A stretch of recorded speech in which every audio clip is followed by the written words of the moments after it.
Habiendo encontrado, vamos a dar lectura a la palabra de Dios como hemos sido enseñados en el nombre de nuestro Salvador Jesucristo. Dice, y desde la hora sexta hubo tinieblas sobre toda la tierra hasta la hora novena. Cerca de la hora novena Jesús clamó a gran voz diciendo, Elí, Elí, lama sabactani, esto es, Dios mío, ¿por qué me has desamparado? Algunos de los que estaban allí decían al oírlo, a Elías llama a este. Y al instante corriendo uno de ellos tomó una esponja y la empapó de vinagre y poniéndola en una caña le dio a beber. Pero los otros decían, deja, veamos si viene Elías a librarle. Mas Jesús, habiendo otra vez clamado a gran voz, entregó el espíritu. Y he aquí, el velo del templo se rasgó en dos de arriba abajo, y la tierra tembló y las rocas se partieron. Y se abrieron los sepulcros y muchos cuerpos de santos que habían dormido se levantaron. Y saliendo de los sepulcros, después de la resurrección de él, vinieron a la santa ciudad y aparecieron a muchos. Y terminamos con Isaías 53, verso 10, que dice, con todo eso, Jehová quiso quebrantarlo, sujetándole a padecimiento. Cuando haya puesto su vida en expiación por el pecado, verá linaje, vivirá por largos días, y la voluntad de Jehová será en su mano prosperada. Que el Señor bendiga su palabra en nuestras vidas, en nuestros corazones, y pueda el Señor iluminar nuestro corazón en esta tarde para entenderla. Primeramente agradezco al Señor por esta honra tremenda de poder hablar de su palabra junto a ustedes, nuestra iglesia, el lugar en donde nos congregamos para poder oír la voz del Señor, para poder ser bendecidos por Él.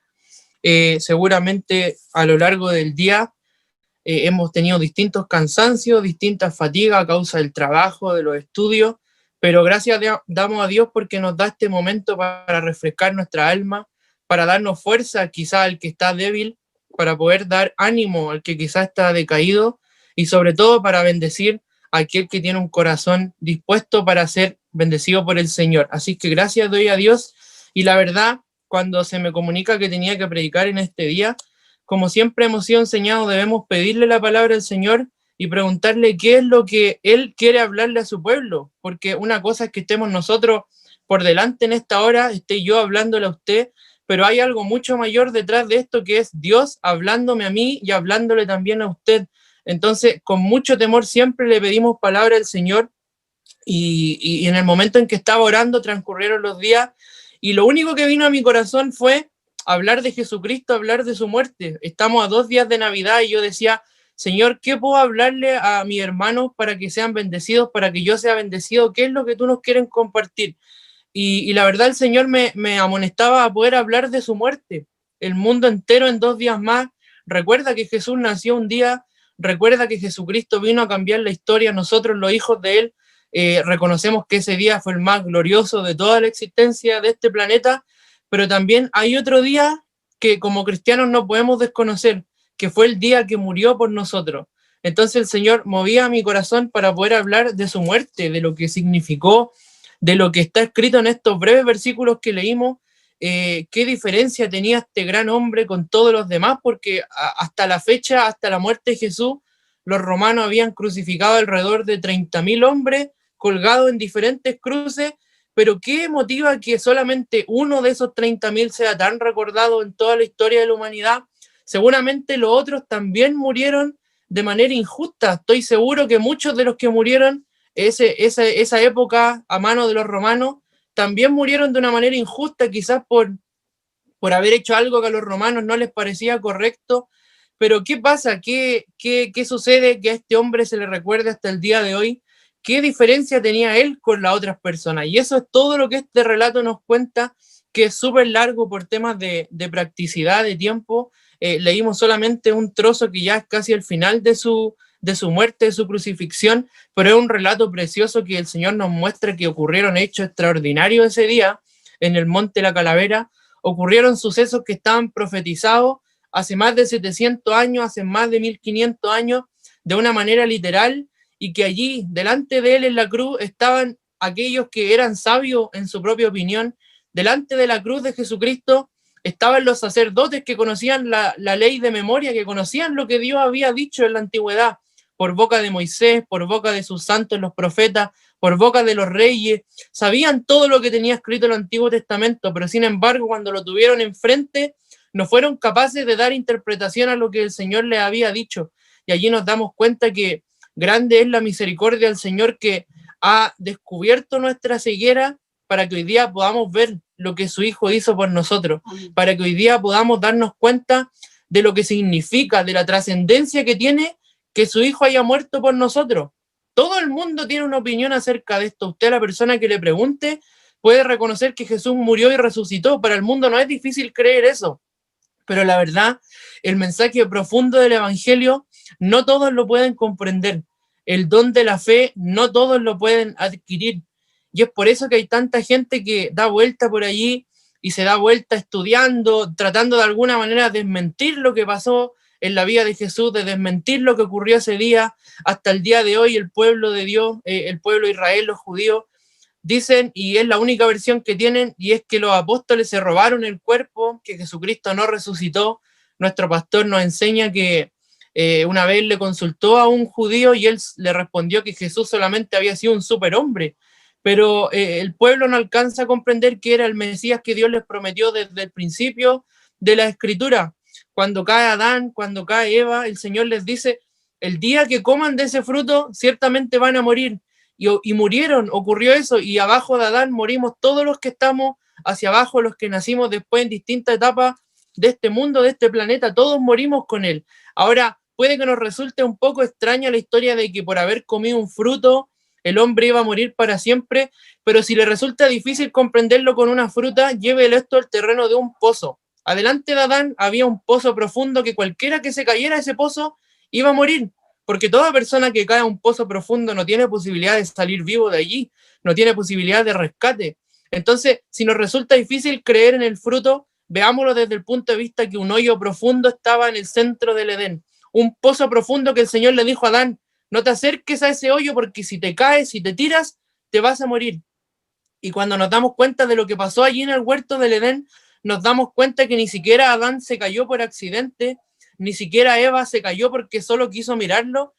Adán y Eva se lanzaron voluntariamente hacia la muerte. Eso es lo que ocurrió ese día cuando comieron del fruto, cuando se dejaron seducir por Satanás. Eso fue lo que ocurrió. Satanás logró lo que quería, que era separar al hombre de su creador.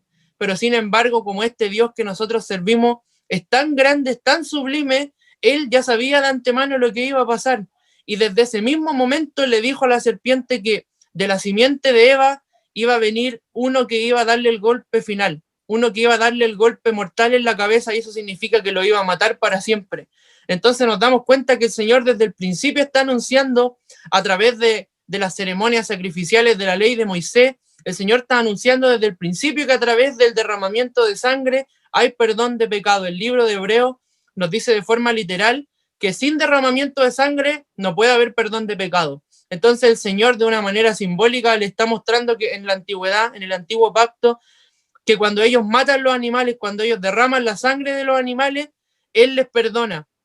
Cuando el sacerdote entraba una vez al año al lugar santísimo, solamente tenía permitido entrar una vez, y no era cualquier fecha, sino que era el día de la expiación.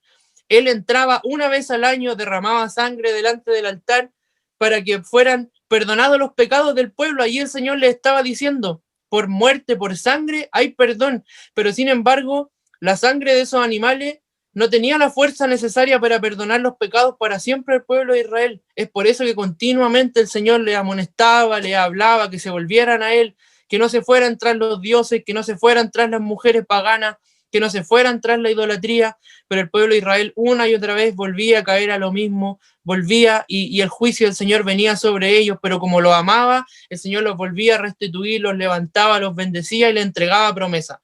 Pero sin embargo nos damos cuenta que en este momento de la Escritura vino realmente el sacrificio que iba a ser perfecto.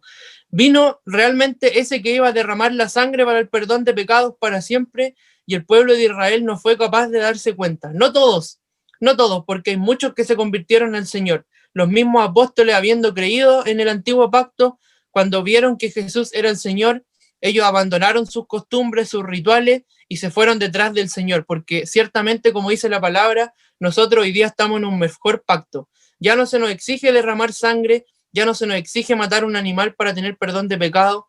Ahora, por la muerte vicaria de Jesucristo, tenemos acceso directo a nuestro Dios. Ya no necesitamos matar a un animal, no necesitamos derramar sangre. El Señor está atento las 24 horas para nosotros. Entonces, eso es lo que este relato nos muestra. Muchas profecías que se cumplieron de manera literal en ese momento de la cruz. El Señor Jesucristo citando el Salmo 22, en donde dice, ¿por qué me has abandonado?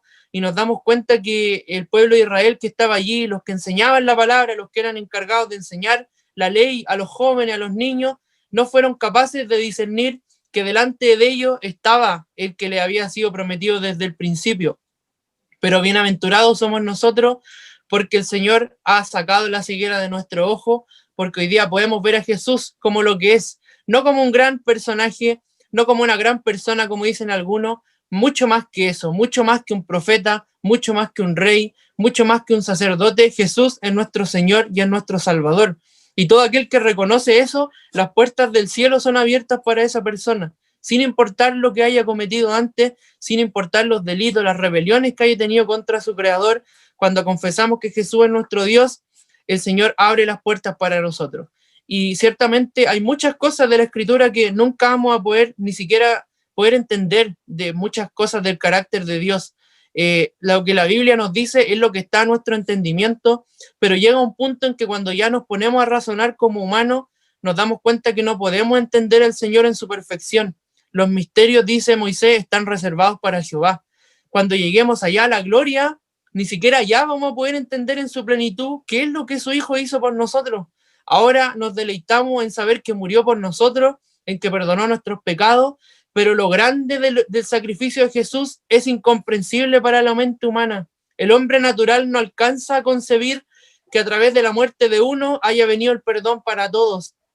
El hombre normal, el hombre que no tiene a Dios en su vida, en su corazón, no alcanza a comprender que a través de Cristo el Señor ahora somos llamados hijos de Dios.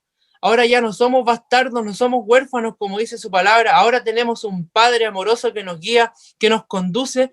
Y tristemente, aún dentro de las iglesias, muchas veces las personas no son capaces de poder discernir el sacrificio de Jesucristo. No son capaces de dejar que su vida sea transformada por aquello que ha hecho el Señor por ellos. Y eso es lo que el Señor nos quiere hablar en esta tarde. Su palabra es infalible, su palabra es bendita, su palabra es eficaz y su palabra es la profeta mayor. Así que doy gracias al Señor por este pasaje maravilloso que nos hace reflexionar acerca de lo que Jesucristo hizo por nosotros. Y como les decía, muchas cosas pasaron antes del relato que leímos. El Señor perdonó a un pecador, perdonó a un ladrón que se había portado mal toda su vida, que había robado. Usted esa historia ya la conoce. Sin embargo, el Señor, con una palabra, ese ladrón alcanzó a entender en su último día de vida quién era Jesús. Y el Señor le dijo, hoy estarás conmigo allá. No mañana, no en 1000 años más. Hoy estarás conmigo en el paraíso. Y esa es nuestra esperanza, que el día que tengamos que partir de esta vida, ese mismo día vamos a abrir nuestro ojo y nos vamos a encontrar con nuestro Creador y vamos a estar en un lugar especial hasta que Él venga por nosotros y nos haga revivir en un cuerpo incorruptible de gloria para siempre. Pero sabemos lo que está más allá de la muerte, ya no tememos lo que pueda pasar cuando cerremos nuestro ojo. Entonces dice el primer verso que hubo una gran oscuridad desde la hora sexta hasta la hora novena en toda la tierra, dice su palabra. Y nos damos cuenta que en el fondo es algo sobrenatural.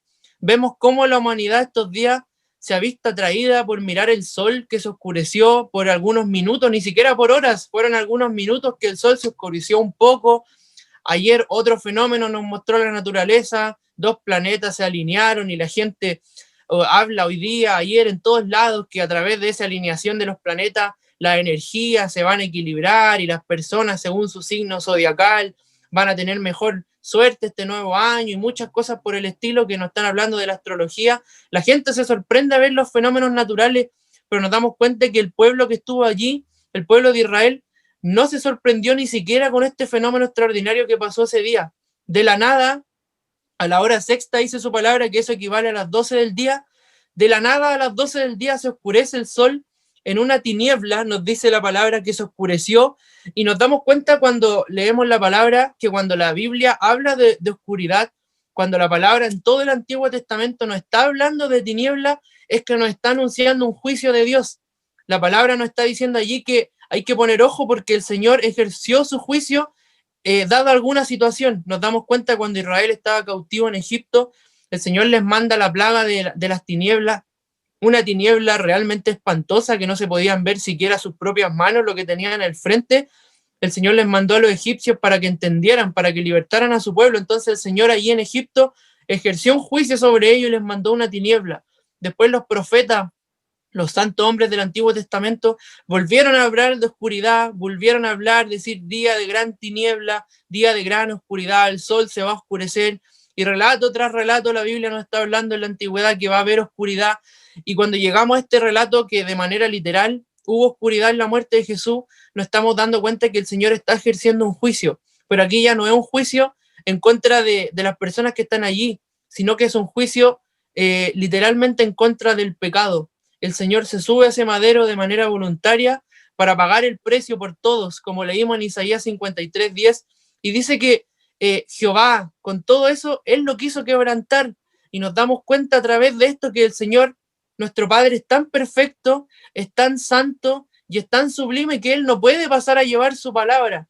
Él se propuso desde Adán hacia adelante un día destruir el pecado, pero el Señor se toma su tiempo, lo anuncia por todas las edades, hasta que es el momento de que alguien venga a pagar ese precio que los animales no pudieron pagar, a pagar ese precio que esos corderos que eran degollados y era derramada su sangre no pudieron satisfacer, porque ciertamente la muerte de un animal no garantiza el perdón para nadie. El Señor está simbolizando, le está enseñando desde el principio que tenía que venir un sacrificio perfecto un día, que tenía que venir un sacrificio mayor al de los corderos, mayor al de los machos cabríos. Entonces nos damos cuenta que llega el Señor y toma la decisión de que la hora ya era cumplida, en donde quería volver a restablecer su relación con Él, la relación que Satanás interpuso al medio. El Señor la quería reconstruir porque era su creación perfecta, porque el hombre, porque la mujer, solamente nosotros somos hechos a su imagen y a su semejanza, no son los animales, no son los árboles, no es la naturaleza, sino que el hombre fue hecho a su imagen y a su semejanza.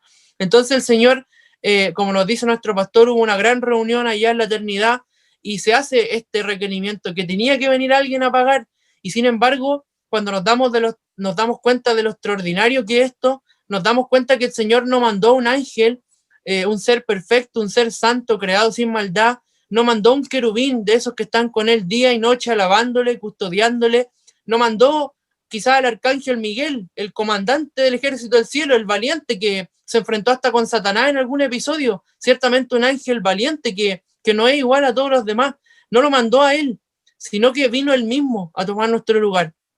No fue un superhombre, no fue una creación extraordinaria, sino que él mismo dejó su trono voluntario para venir a humillarse, a hacerse carne y poder pagar el precio el mismo que nadie más pudo pagar, en rescate por muchos, porque esa fue la misión que traía Jesucristo, venir a pagar el precio por el rescate de muchos.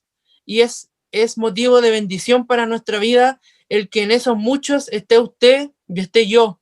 Es el que en ese grupo el que el Señor vino a morir esté en nuestro nombre, esté en nuestro corazón, esté en nuestra alma. El Señor, ciertamente cuando vemos su palabra, cuando la estudiamos, nos damos cuenta que el Señor nada bueno vio en nosotros desde la eternidad cuando nos eligió para ser su hijo, no vio nada, ninguna cualidad especial en nuestro corazón o algo que nosotros fuésemos a hacer en esta vida que Él iba a causar agrado, sino que al contrario, el Señor vio nuestra muerte, vio nuestro decaimiento y Él se compadeció de nosotros y es por eso que vino a tomar nuestro lugar. Entonces, nosotros los cristianos, los hijos de Dios, es motivo de gran bendición ahora el caminar una vida de agradecimiento al Señor, una vida de agradecimiento a aquel que lo pagó todo por mí, aquel que lo pagó todo por usted. Ciertamente, hermano, en estas horas de oscuridad, el Señor está mostrando que está ejerciendo un juicio en contra de su Hijo, en contra de Él mismo, porque Jesús es Dios. Entonces nos damos cuenta que el Señor no está pagando por el pecado de uno, no está pagando por el pecado de dos, sino que está pagando el precio por todos los que alguna vez creerían en Él, por todos los que creyeron en Él en el antiguo pacto, por todos los que creyeron que a través de la venida del Mesías iban a ser salvos de la muerte, y nos damos cuenta, hermanos, solamente con pensar en nuestra vida, cuán precio alto tuvo que pagar el Señor. Usted conoce sus debilidades como yo conozco las mías. Usted conoce lo que hizo antes de conocer al Señor y yo conozco lo que hice. No lo enjuicio a usted, ni tampoco me incumbe el poder preguntarle a usted qué fue lo que Cristo hizo con usted, pero sin embargo usted lo sabe en su interior, usted sabe en su corazón, y dígame si no es extraordinario que el Señor haya pagado por todos mis errores. Solamente por pagar por mí, el Señor tuvo que derramar sangre, porque ciertamente somos por naturaleza hijos de desobediencia, por naturaleza hemos sido rebeldes contra nuestro Creador. Entonces, imagínese el precio por muchos, por millares, que dice Juan, que cuando ve la visión del Apocalipsis son millares de millares que no los puede contar, porque son muchos los que llegan allá, los que vamos a llegar allá un día cuando el Señor venga por nosotros. Entonces, en estas 3 horas de oscuridad, el Señor, en palabras prácticas, encierra a su propio hijo en una cárcel sin luz, en una cárcel en donde no podía llegar el foco de nadie, para que pagara el precio para satisfacer el cumplimiento de la palabra del Señor en él. El Padre Eterno está derramando su juicio, su ira en contra del pecado, de aquel que no cometió nunca pecado, pero dice su palabra que por nosotros Jesús se hizo pecado. El apóstol Pablo nos dice en su palabra, que en sus cartas, que todo aquel que moría en un madero era maldito. Todo aquel que moría crucificado era maldición. Entonces, cuando leemos eso, nos damos cuenta que nuestro Señor, el perfecto, el santo, se hizo maldición por nosotros, los que estábamos sucios, los que estábamos inmundos, para poder perdonarnos y restituirnos a la verdadera vida que el Señor nos dio, que es darle gloria a Él, es darle gloria a nuestro Creador en esta vida. Entonces, yo alabo al Señor porque me doy cuenta que solamente por Él en esta tarde podemos estar sentados en este lugar. Ya sea que estemos en la iglesia o ya sea que estemos en otro lugar, estamos sentados escuchando el nombre de Jesús, y solamente es por Él, porque si fuera por nosotros ciertamente no estaríamos acá. Si Él no hubiese salido un día a nuestro encuentro, no estaríamos hoy día delante de la cámara escuchando la palabra de Jesús. No estaríamos, porque por naturaleza el hombre es enemigo de Dios. Y esto es maravilloso porque ahora nosotros comprendemos el amor de Dios. Todo aquel que comprende el amor de Dios, hoy día es necesario que antes de conocer el amor haya conocido la ira del Señor. Su ira santa no es un Dios malo porque dice su palabra que tiene ira, sino que al contrario, Él es perfecto, es tan bueno que Él no se puede complacer en el pecado. Él no puede complacerse con los errores porque Él no tiene error ninguno. Él es para siempre eterno, Él es perfecto, es bueno, es santo, y Él un día tenía que pagar el precio por alguien, tenía que manifestar su juicio en contra del pecado, que fue esa mancha que nos separó de nuestro Creador, esa mancha que contaminó nuestro corazón completo, y aún la naturaleza fue toda corrompida. Dice su palabra que la tierra gime con dolores de parto, porque en cierto sentido anhela ser restituida a lo que fue creado un día, cumplir su propósito. Así como nosotros tenemos nuestro propósito, todo orden de cosas tiene su propósito también. Entonces, el Señor en estas 3 horas de oscuridad está manifestando su juicio en contra del pecado, su juicio en contra de la humanidad que había estado corrompida a causa de esto que nos apartó del Señor, de esto que nos separó de su presencia.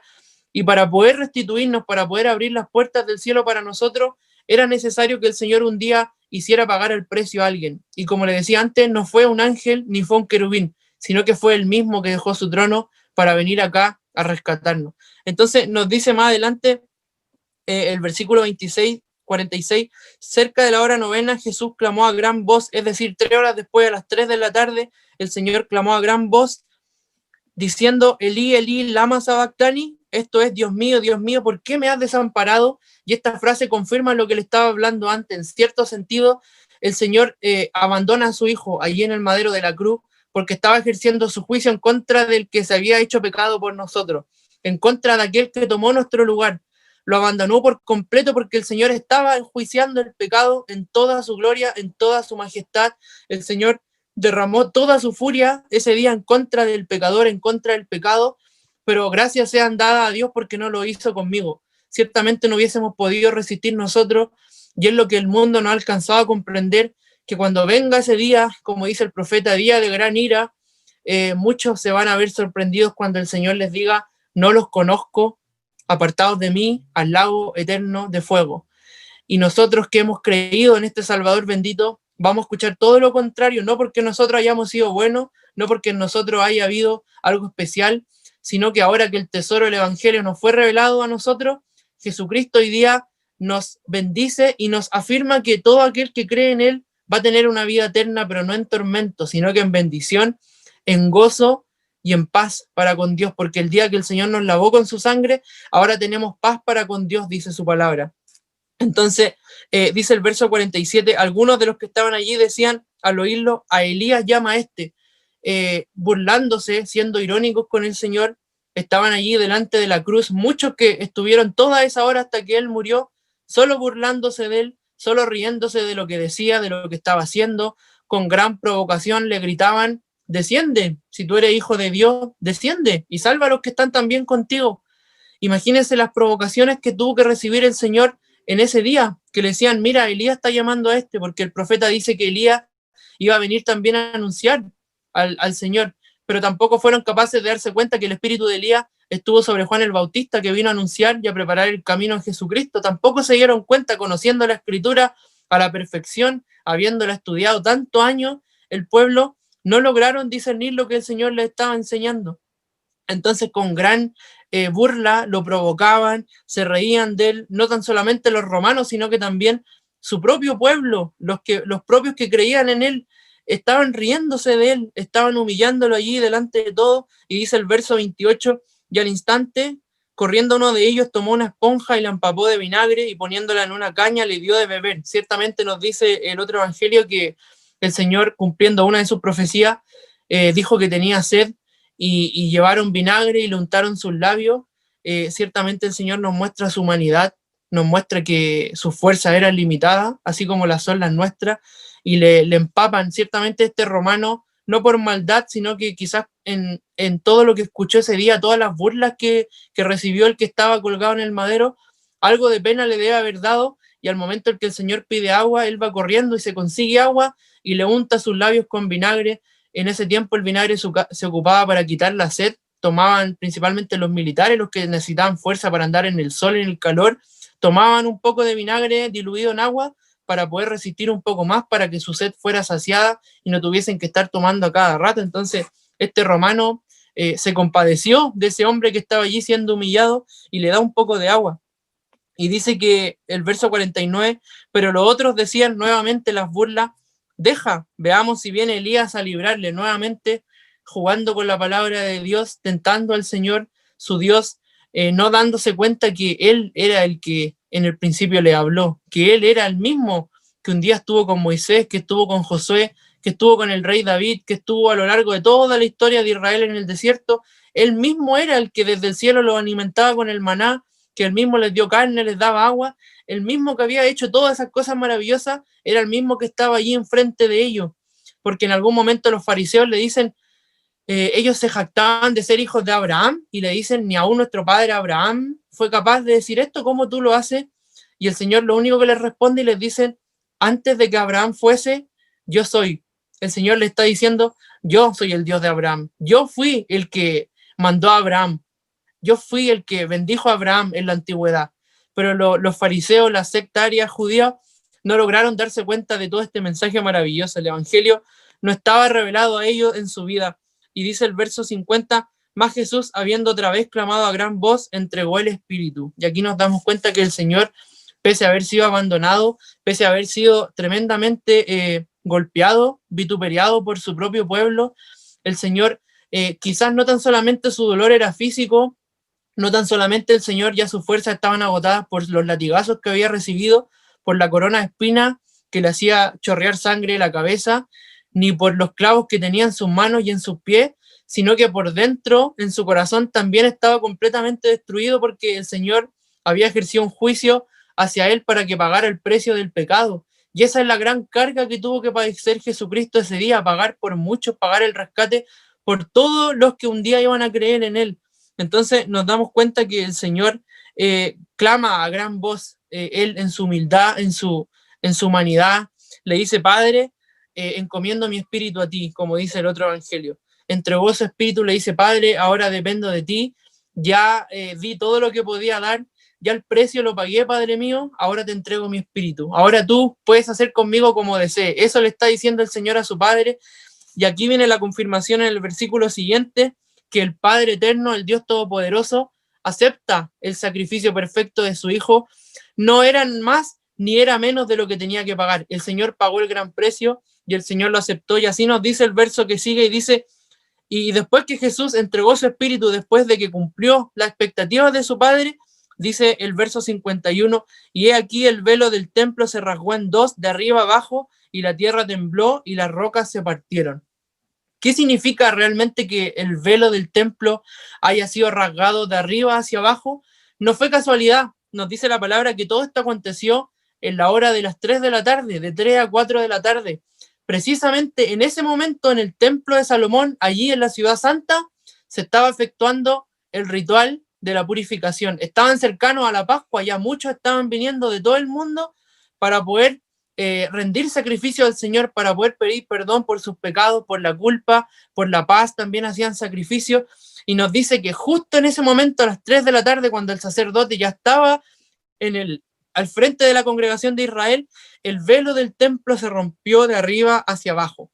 No era una cortina como las que conocemos nosotros, sino que la historia nos dice que era una cortina alrededormente de 30 metros de altura, es decir, ningún humano puede romperlo de arriba abajo. Era una tela tremendamente gruesa que no se puede empezar a romper a causa de alguna polilla o algo por el estilo. Algo sobrenatural está ocurriendo allí. El Señor, el Padre Eterno, el Dios Todopoderoso, está rompiendo el velo de arriba a abajo, ese velo que separaba el lugar santo del lugar santísimo. ¿Qué significa esto? ¿Qué nos está enseñando eso a luz del Antiguo Testamento? Al lugar santísimo solamente podía entrar el sacerdote una vez al año para ofrecer sacrificio por todo el pueblo. Una vez al año podía entrar el sacerdote allí, y si estaba en pecado, si su vida no estaba consagrada al Señor, moría fulminantemente y tenían que sacarlo muerto de ese lugar. Pero sin embargo ahora, como el Señor pagó el precio, como el Señor hizo ese sacrificio perfecto que los animales no pudieron en la antigüedad, ahora el Señor le está diciendo a todos, ahora ese lugar ya no está vetado solamente para que entren una vez al año. De aquí en adelante, dice el Padre Eterno, todos los que crean en el sacrificio de mi Hijo tienen acceso a mi presencia. Ya no necesitan ser sumos sacerdotes, ya no necesitan tener un ropaje especial, no necesitan derramar una sangre para entrar a mi presencia, sino que solamente con creer que mi Hijo es el Cristo, el que yo envié por ustedes, ahora tenemos acceso a nuestro Dios. Las 24 horas del día, como dice su palabra, nos acercamos confiados al trono de su gracia, porque allí encontramos socorro, misericordia para nuestra vida. Entonces, es motivo de gran alabanza el que este velo se haya roto, porque el Señor nos está diciendo que ahora nuestro Padre nos recibe. Ahora nos presentamos delante de su presencia santa, sublime, sin siquiera ser perfectos, porque no lo somos. A pesar que el Evangelio llegó a nuestro corazón, seguimos cometiendo errores todos los días, seguimos cayendo, nos seguimos equivocando, pero algo tenemos garantizado, que por la muerte de Jesús hoy nos acercamos a nuestro Padre. Y no tan solamente nos acercamos a nuestro Padre, sino que Él, aunque esté escuchando a millones de personas en este mismo instante, Él está escuchando la petición de su corazón.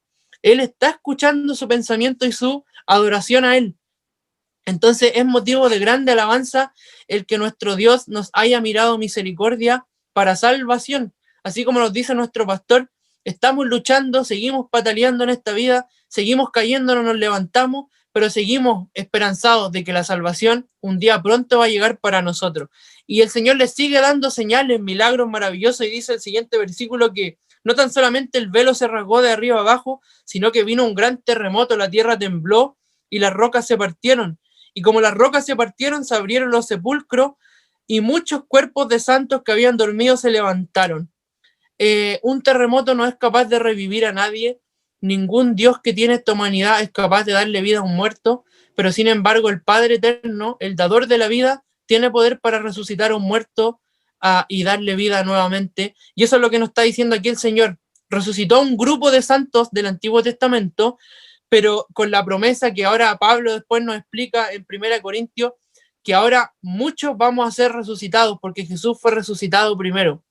Es decir, el Señor eterno no nos va a dejar dormidos para siempre, sino que un día se va a cumplir la promesa de que nos va a levantar en victoria para vida eterna, nos va a levantar para gozo eterno, plenitud en su presencia. Y dice el último versículo que leímos, y saliendo de los sepulcros, después de la resurrección de él, después del tercer día, ellos entraron a la ciudad santa porque estaba profetizado que Jesús iba a ser el primogénito de entre todos los muertos. Y como ya Jesús el domingo resucitó, allí los santos entraron a la ciudad. y muchos los vieron, sin duda alguna, muchos los vieron y se aparecieron a muchos, dice su palabra, y aún con todos estos milagros extraordinarios, el pueblo de Israel no fue capaz de creer que Jesús era el Señor. Sin embargo, algunos sí fueron capaces.